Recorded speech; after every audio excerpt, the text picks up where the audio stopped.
Bonjour à toutes et à tous, voici l'analyse du SP500 et de l'euro-dollar pour le lundi 10 mars. Le SP500 reste toujours sous dépendance haussière depuis le rebond sur le support important à 1730 points. Cette reprise reste cadencée par notre bande bleue 4 heures.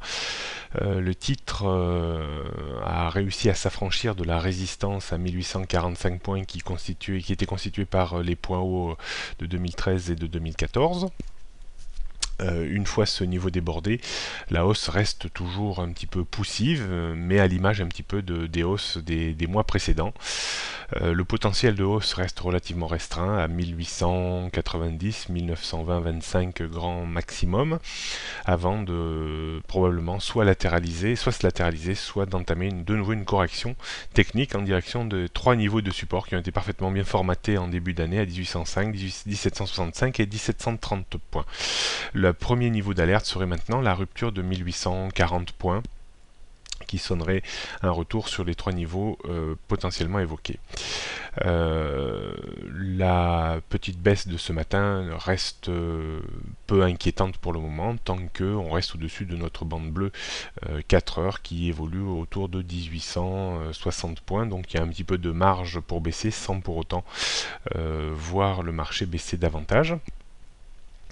Au niveau donc des supports, on retiendra 1890 avant 1900, 1925, au niveau des résistances pardon, et des supports maintenant 1860, 1840, 1825, 1805 et 1765 avant 1730 points.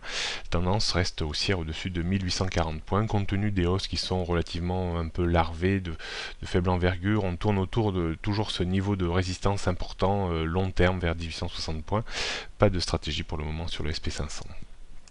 On va terminer sur l'euro-dollar. L'euro-dollar qui confirme un petit peu en ce début de semaine le débordement de la grosse zone de résistance 1,38, 1,38,40. Ce niveau est à surveiller. Un retour dans cette zone n'est pas exclu pour vraiment invalider un petit peu le signal qui a eu lieu depuis le débordement de cette très forte résistance long terme. Il faudrait repasser dans un premier temps en dessous de 1,38 et surtout casser 1,3725 ou 1,3730 pour voir l'indice revenir sur les niveaux de support formatés en début d'année entre 1,3480 et 1,3550.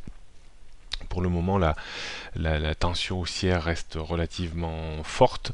Les résistances notoires sont toujours autour de 1,39 avant le niveau très psychologique et même technique à 1,40.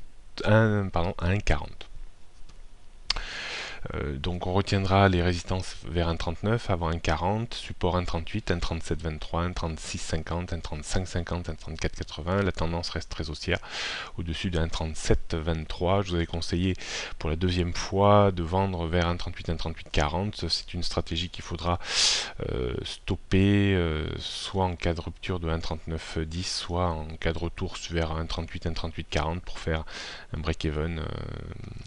Ça sera plus prudent compte tenu peut-être du signal et de la force de la devise depuis le débordement de 1,38, 1,3840 en clôture hebdomadaire.